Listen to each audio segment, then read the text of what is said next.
there's some patients will just open and then see this black person, and then they will retract. Once they retracted, I will say nothing. I will just take the case note and call the sister, whoever is assisting. I said, please, take this case note to another room. Now, when they noted that it was getting a little bit more frequent of me to say that, the nurses detected that something was wrong. So then they will now go and tell to the patient, oh, that doctor is a very nice, he's very sharp, he's a smart person. Don't hesitate. I will just say, please don't worry.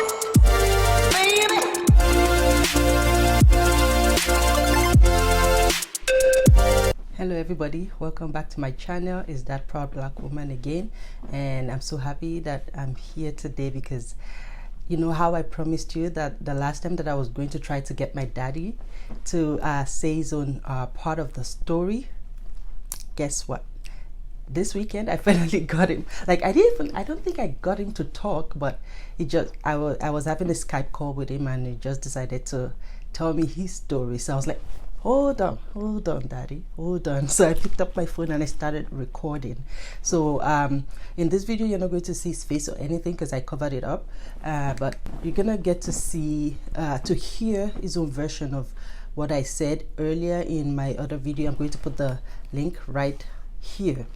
So before we get started, remember to subscribe, turn on post notifications, and make sure you share with friends, family, loved ones, and let us keep this channel moving. Okay, so we're gonna listen to him from now and hear what he has to say about his story. The first day I flew into London, prior to that time, I arranged to have an attachment in our hospital before starting work.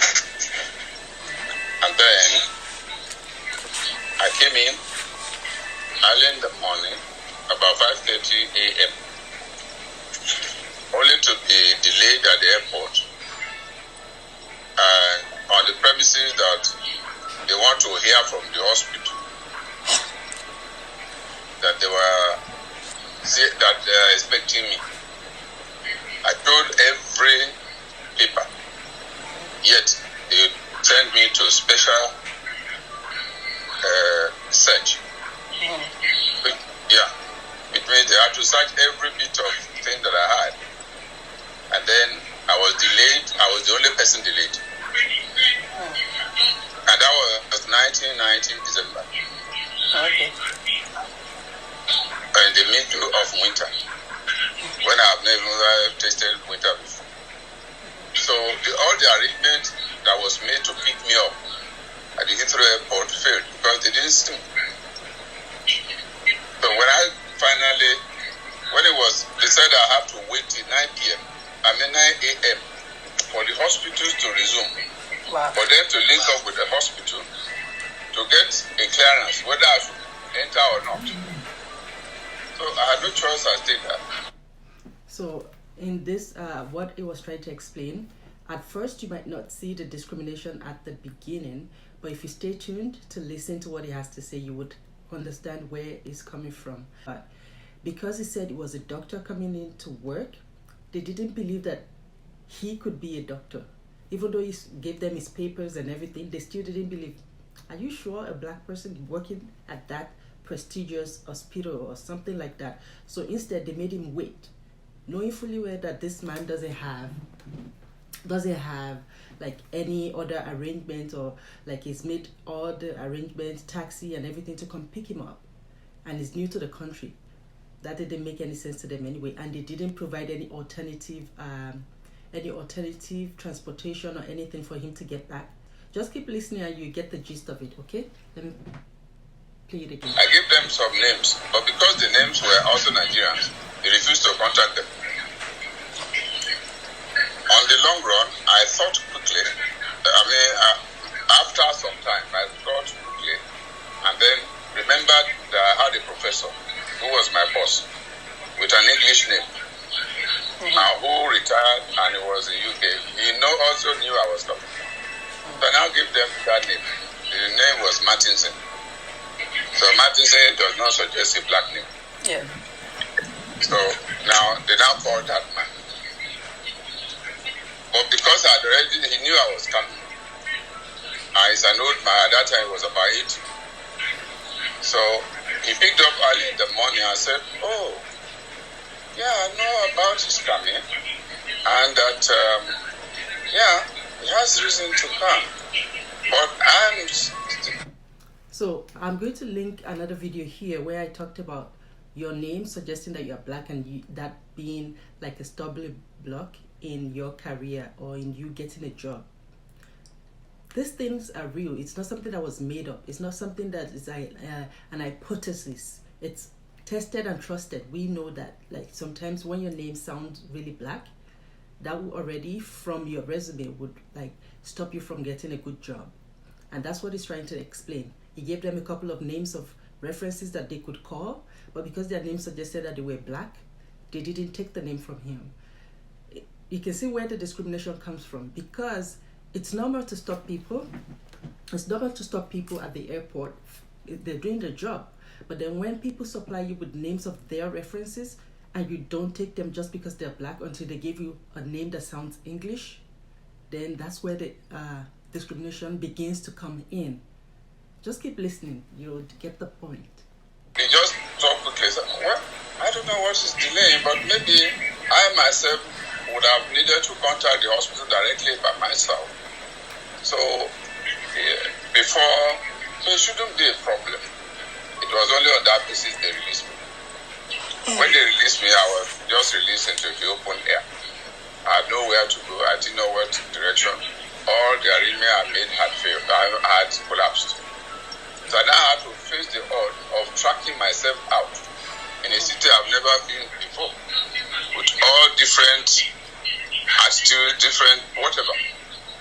Finally, I found my way into Prince Cross because I was telephone to contact one person or the other. I almost got frozen when I came out of the tube. Sincerely, I almost got frozen. So I never knew what winter was all about.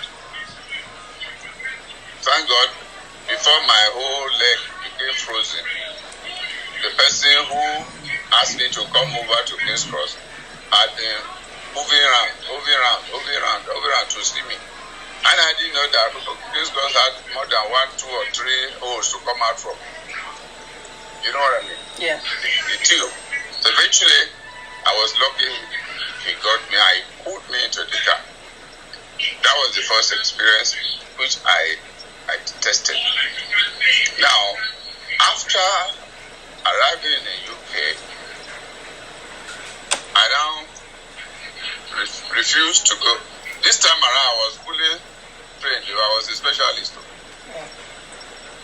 And there was a program that I was supposed to be hooked onto.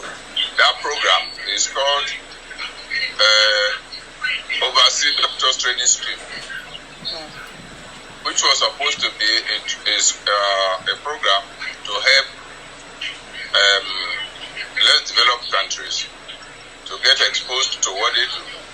And I was on that list for a long time. They didn't call me. So I told them I was coming. When I got there, the people or the man in charge was so furious and told me to go back to Africa. What? Yes, he told me to go back. So you see what I'm talking about? So these programs, this alleged program was supposed to help Africa, right? And then this man that's from Africa actually put his name on the list for years. And because he had the opportunity, he's now in the UK about to work. It was like, you know what, let me just check up on them. Fine, we're not ready to call you. Just tell him that. You couldn't, how can you just be so furious and tell him, go back to Africa? And you say that's not discrimination. That's racism. You could say, oh, you have to wait. Like, just be cautious. Be cautious. Tell him, you have to wait. It's not your turn. When it's your turn, we're going to make sure that we call you. Simple. Don't have to say derogatory words like that. Please mind how you talk to people, because it could hurt not just their feeling, but their confidence. Especially this man being trained, already a surgeon before he even came, and you're talking to him like he's a commoner, like he's a nobody. Let's just keep hearing. Why was he furious? I don't get it. He said, nobody has called me. Nobody has called me. Oh, okay. I should go back. When I go back, they will call me at their own instance. So it's okay, fine. There are other means of getting to work, so which I had to explore. Yeah. Now, I got a job.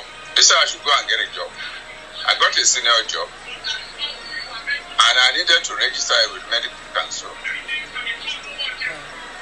But the man who's supposed to register me now said that I should go and get some kind of a reference for people who I never knew, who are consultants in the land. You see how the systemic bias is. They would give you the job because, yeah, you're qualified, right? You're really qualified. They can see your papers. They can see how long you've worked and all the good things you've done. But systemically, they give you the job in front of everybody. Yeah, we gave a black man a job. But then they put like impossible task that will make you lose the job. Like telling you, yeah, we're offering you the job because you're the best candidate. But then you have to go get references from these people that they're not even going to allow you into their office because you don't know them. They don't know you. They see what is happening. So they give you with the right hand and they take it back with the left hand. That's what they're doing. So that nobody would notice that that's actually happening. That job, I lost it. Wow. Every job I went to, I got it, I lost it. So at the end of the day, as luck will have it, I now had to go and track out one of an old teacher of mine in the UK who now had to link up with the college. And that person is not white. Mm-hmm. Do you understand? Yeah. Until I was able to get a link from him to the medical council, and then also had to link back to my home country. You see what happens? I find out that most of the time, like when I was telling my family story before, I find out that most of the time when they are looking for these jobs, especially those in the medical field, and things have been difficult, they end up somehow getting another person of color or another black person to give them a reference, which then works out for them. What did the black person see that the white person is not seeing? Think about this. I'm not saying that all white people are racist. In no way. I'm only highlighting the experiences of myself and my family. Everybody's experience is different, and all the people are different as well. But this is the things that we have gone through, and it so happens to be that it was a certain kind of white people that actually did it, like were racist against us. So this is in no way like demonizing all the white people. Let's just get that clear, okay?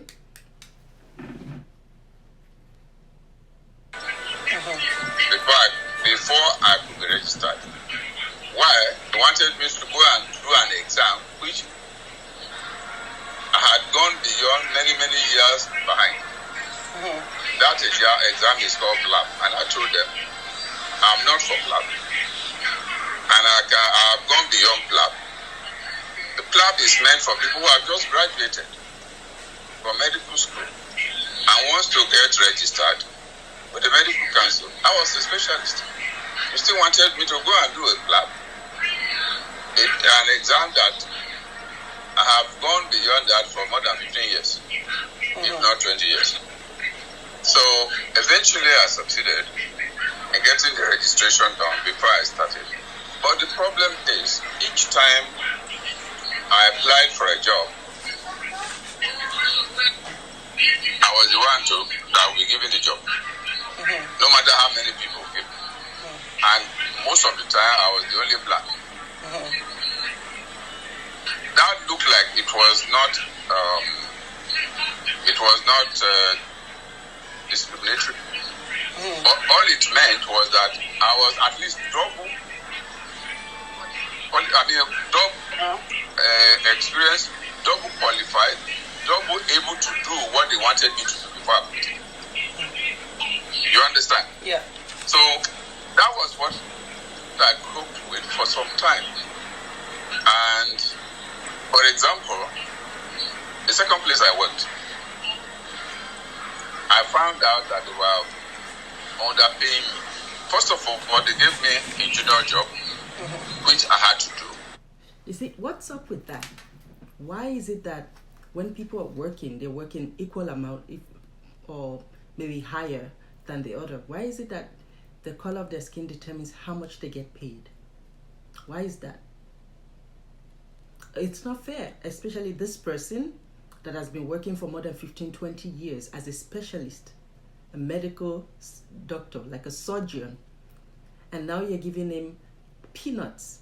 First of all, you made his life miserable. And then that he should go register and do some exams that only fresh graduates do. Then he finally got registered. You hired him in a position that's like lower than he should be in. Fine. The poor guy didn't complain.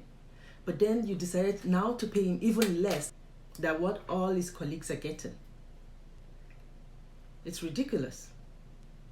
Let's just keep hearing what he has to say. And I was doing it. Even in that junior job, they were paying me less than other people. I didn't know until an Indian also was employed. And they said, who has no equivalent experience than me, as me, but he was being paid more. Yeah. Fortunately, I had an interaction with him, and one day he just told me, we talked about salary, and you know they will hesitate, they will just give you a hint indirectly. Yeah. So I guess that something was wrong. So I went back to the medical staffing office and I said, come, something must be wrong. They said, how? I said, I think I'm being underpaid. They said, how? Okay, it looks like you didn't look at my qualification and probably my experience before you fix it. He said, it seems as if I've been underpaid. Of course you're being underpaid. Like, unfortunately, then there was not, like, internet was not like a big thing. I guess you would have like Googled to see like what you're worth and what like your colleagues are making. So unfortunately, you go in blind and whatever they offer you, you just get it. You're so excited that you even got the job in the first place, especially since you've been in the UK for quite some time, and everywhere you turn, you get a job, you lose it. You get a job, you lose it.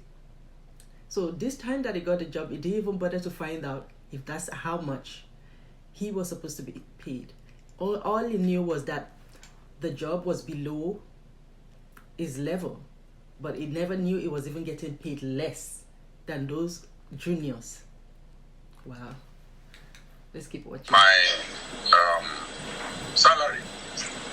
And they said, well, I should go and produce evidence. Exactly. That's what they always say. Because you can't prove it. I said, it's okay. So I now went and brought out all the employments I've heard and the certificate I had, and I sent it across to them. Of course, to be fair to them, they changed the salary the following month. But they didn't change. Why did he have to complain first for you to do the right thing? First of all, they were hesitant, like prove it. And then when he brought all his documents and everything, which I believe they've had when he got hired for the job, but they couldn't be bothered anyway. So now that he went back, he has approached them, he has confronted them, and he has sent them his documents again. Then they they couldn't do anything but to increase his pay, but they didn't change the level it was in, because according to him, that's what he got hired for. But then at least they improved what he was getting. Why does he have to fight for that? Why? Oh well. the level of employment, because that was their level to which they employed me. Yeah. So different levels of discrimination occur. Yeah. Like that you will not know. Yeah. Except that you have an information, you'll be cheated forever. Yeah. And to their own advantage and to your disadvantage. One day I was to operate in the first day I was to operate in the theater. I was working with somebody who who was employed as a senior to me. Yeah. That person, we were on call together, and they wanted me to take permission from him before I could do a thing in the theater. Yeah. Which it's normal. Mm-hmm. So, but when there was a problem, somebody swallowed denture or something. Now, this man had gone over to London when I was in Luton. Mm-hmm. So it was in the evening, on a weekend. So I called him and I said, Mr. So, we surgeons, we call ourselves Mr. Yeah. So is happening. He said, okay, book theater for me. I'll be coming. Where are you now? Say, I'm still in London. So this particular story was one of the fascinating ones for me, because why do we have to prove extra that we're up to the task for the people to actually respect us? When they see you, at first, by when they see you, I mean the people that are actually racist, the ignorant ones, not all white people, the ignorant white ones. They just assume that you do not have the correct qualification, or you don't have that, you're not that smart, just because they just judge you like that. So you now have to do extra work than your other colleagues to be able to prove to them that you're up to the task. You see? So when you listen to this story that he's about to tell you, you would see how shallow some people are. They're very shallow. Very, very shallow. But listen to this, and I'm sure as fascinated as I am, you're going to be even more fascinated.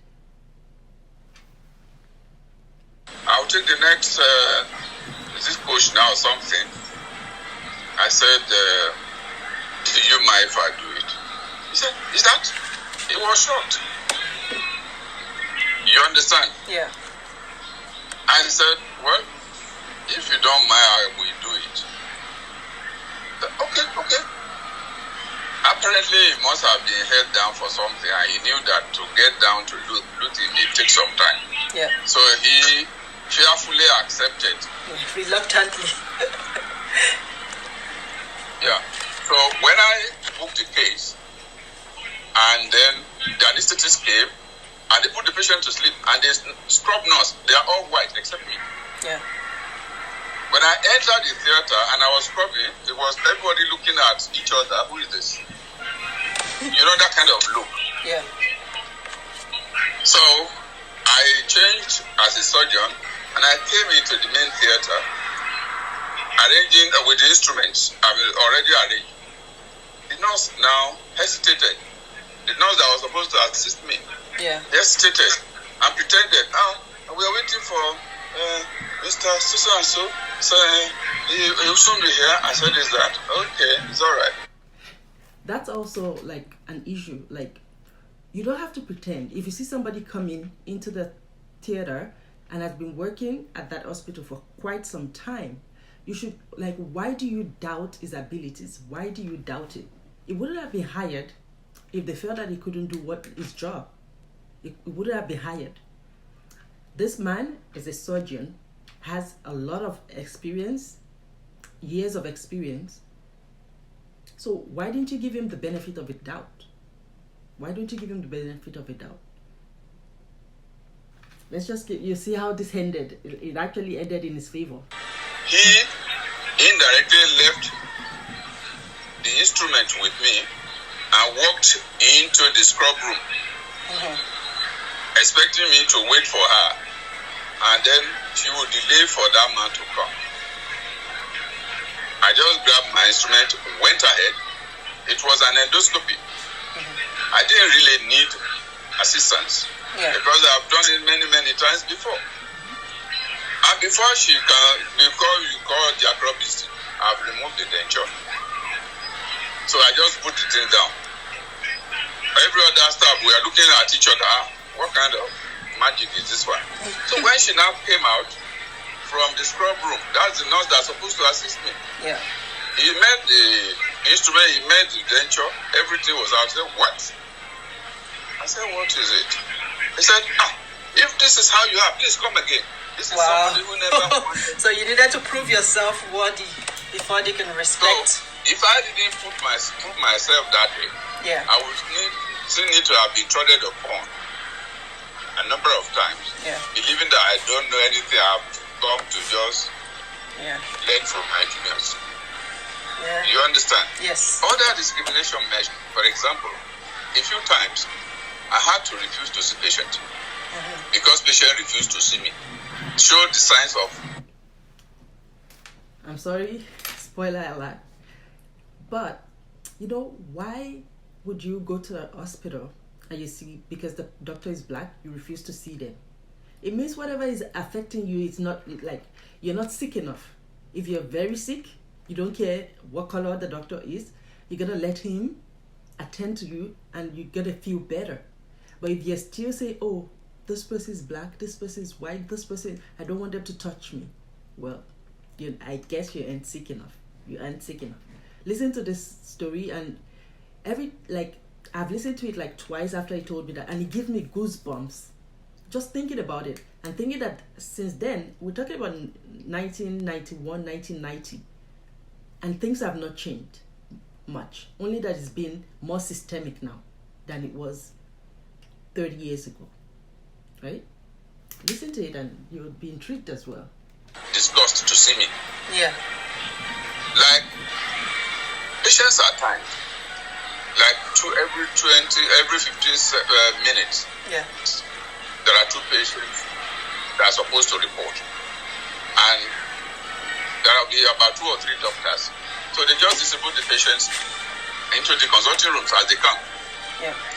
Now, I observe that some patients will just open and then see this black person, and then they will retract.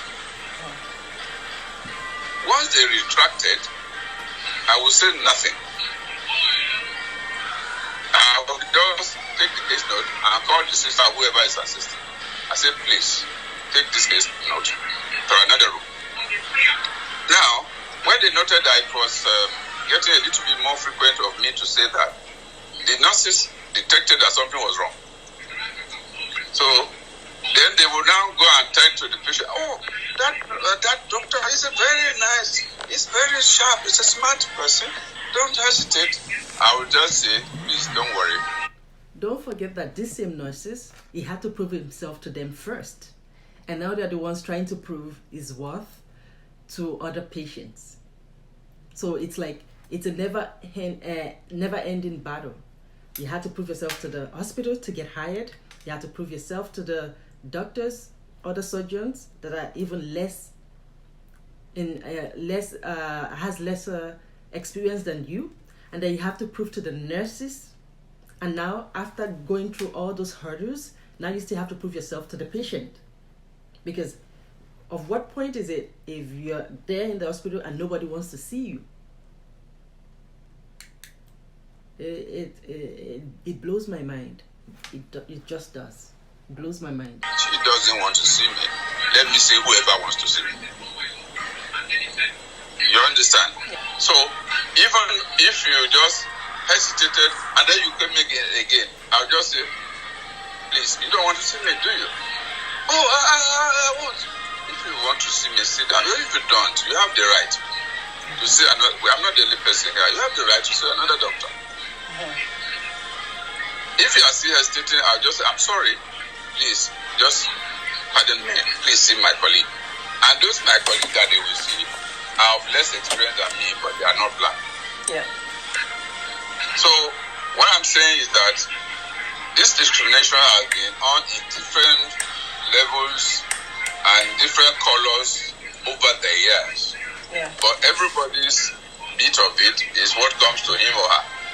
Yes. So you cannot have a true picture of the whole discriminatory phenomenon. Yeah. Wherever you go to, but it exists and it has always been there.